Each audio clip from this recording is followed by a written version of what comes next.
اس سے پہلے سورہ بقرہ کی مختلف آیتوں کا خلاصہ پیش کیا گیا۔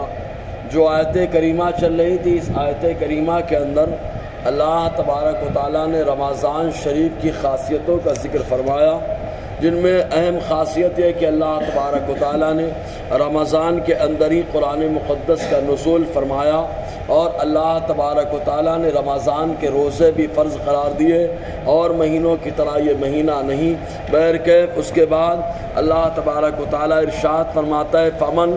شہد منکم الشہر فلیصمہ۔ پہلے معاملہ ایسا تھا کہ جب روزہ فرض ہوا تھا تو آدمی چاہے تو روزہ رکھے اور چاہے تو روزے کا فدیہ دے کر روزہ چھوڑ دے، یہ دونوں اختیار تھا۔ لیکن جب اللہ تعالیٰ نے یہ آیت کریمہ نازل فرمائی کہ تم میں سے جو رمضان کے مہینے میں حاضر رہے تو وہ آدمی روزہ رکھے، تو فدیے کا حکم منسوخ ہو گیا، خالی شیخ فانی کے بارے میں یہ حکم باقی رہا۔ وہ شیخ فانی ایسا بزرگ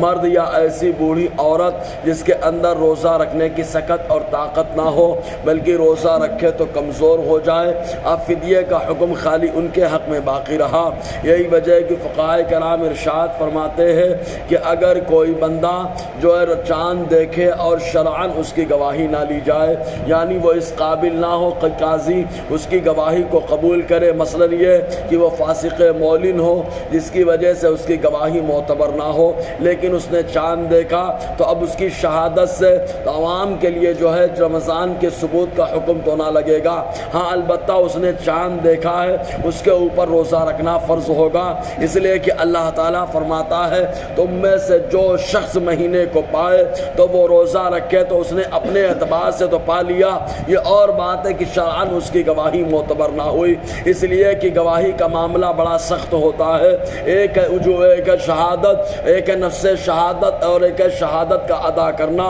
نفس شہادت یعنی گواہ بننا بڑا آسان کام ہے، لیکن گواہی ادا کر لینا یہ بڑا مشکل کام ہے، اس لیے کہ گواہی ادا کرنے کے لیے بہت ساری خوبیوں اور بہت ساری باتوں کا ہونا ضروری ہے، جیسے کہ عادل ہونا، اسی طریقے سے جو ہے اس آدمی کا متقی پرہیزگار ہونا اور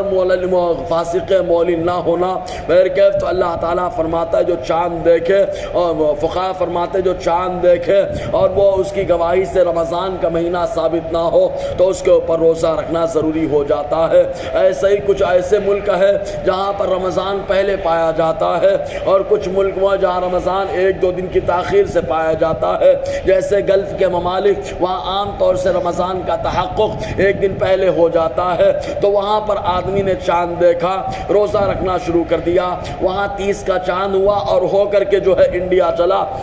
اب ہندوستان آیا، وہاں 30 روزے مکمل کر چکا تھا، یہاں پر آیا تو یہاں کا 30واں روزہ تھا، اس کے اعتبار سے 31واں ہو رہا ہے تو اس کو روزہ رکھنا پڑے گا، اس لیے کہ اللہ تعالیٰ فرماتا ہے تم میں سے جو مہینے کو پائے تو وہ روزہ رکھے، تو اس کو مہینہ تو مل رہا ہے۔ یہی وجہ کہ حضور صلی اللہ علیہ وسلم نے فرمایا چاند دیکھ کر کے روزہ شروع کرو، اور چاند دیکھ کر کے روزہ افطار کرو یعنی چھوڑ دو، مکمل کرو، اور اگر تمہارے اوپر بدلی ہو جائے تب ایسی صورت میں 30 کی گنتی پوری کر لو۔ تو اللہ تعالیٰ فرماتا ہے روزہ رکھو جو مہینے کو پائے۔ اب یہاں مہینے کو ایک عورت پاتی ہے، لیکن اس کے لیے اس وقت کا روزہ رکھنا حرام ہوتا ہے، اور وہ عورت ہے نفاس والی، وہ عورت ہے حیض والی، یعنی وہ عورت جس کے بچے کی ولادت ہوئی اور مدت نفاس یعنی 40 دن ہے زیادہ سے زیادہ، وہ عورت ان دنوں میں پاک ہوتی ہے، اور کم سے کم 1 لمحہ بھی ہو سکتا ہے، تو اس عورت کے لیے روزہ رکھنا اس وقت حرام ہوتا ہے۔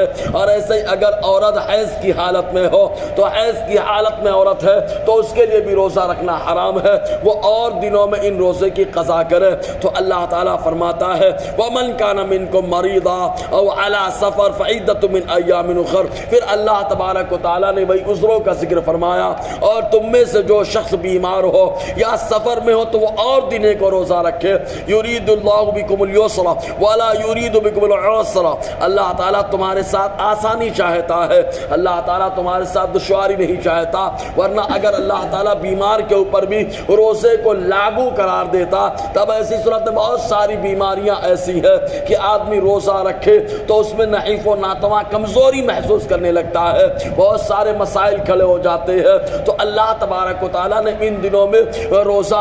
چھوڑ کر بعد میں قضا کرنے کا حکم عطا فرمایا۔ ایسے ہی سفر کا معاملہ ہے، لیکن آگے اللہ تعالیٰ فرماتا ہے وَأَن تَصُومُوا خَيْرٌ لَكُمْ، لیکن ان عذروں کے باوجود اگر کوئی روزہ رکھے تو یہ بہتر ہے، اس لیے کہ حدیث پاک میں حضور نے فرمایا سومو تصحوا، روزہ رکھو اللہ صحت مند بنا دے گا، بیماری سے نجات عطا فرما دے گا۔ چنانچہ حضور نے تقریباً 1450 سال پہلے کہا تھا، اس کے بعد جو ہے سائنس تحقیق کر کے کہتی ہے کہ روزہ رکھو تو یہ روزہ کینسر کا علاج ہے، اس لیے کہ جب پیٹ میں آدمی کی غذا نہیں ہوتی ہے تو جو بیماری ہے تو وہ بیماری جو ہے خراب غذا، خراب بدن کے اعضاء، خراب گوشتوں کو کھانا شروع کر دیتی ہے، جس کی وجہ سے وہ خراب اعضاء بالکل ختم ہو جاتے ہیں اور آدمی کے اندر کی تمام بیماریاں ختم ہو جاتی ہیں۔ اور مزید یہ کہ کہا جاتا ہے ام الامراض البطن، تمام بیماریوں کی ماں پیٹ ہے، تو جب آدمی روزہ رکھتا ہے تو پیٹ بھی صاف رہتا ہے، جس کی وجہ سے بیماریاں رفتہ رفتہ ختم ہو جاتی ہیں۔ تو اللہ تعالیٰ فرماتا ہے اللہ تمہارے ساتھ آسانی چاہتا ہے، دشواری نہیں چاہتا ہے۔ وَلِتُكْمِلُوا الْعِدَّةَ، اور گنتی پوری کرو، 29 کا چاند ہے تو 29 کے اعتبار سے،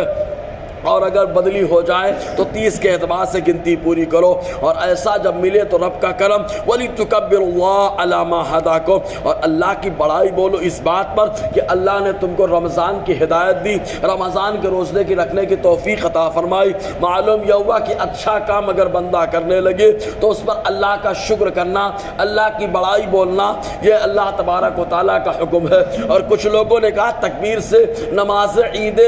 فطر ثابت ہوتی ہے، اس لیے کہ آدمی جب روزے کی گنتی پوری کر لیتا ہے تو اللہ کی تکبیر بولنے کا موقع عید فطر کے موقع پر آتا ہے، بندہ مسلسل تکبیر بولتا ہے، نماز کے بعد تکبیر بولتا ہے، آتے جاتے تکبیر بولتا ہے، عیدگاہ پہنچنے سے پہلے پہلے، عیدگاہ سے گھر پہنچنے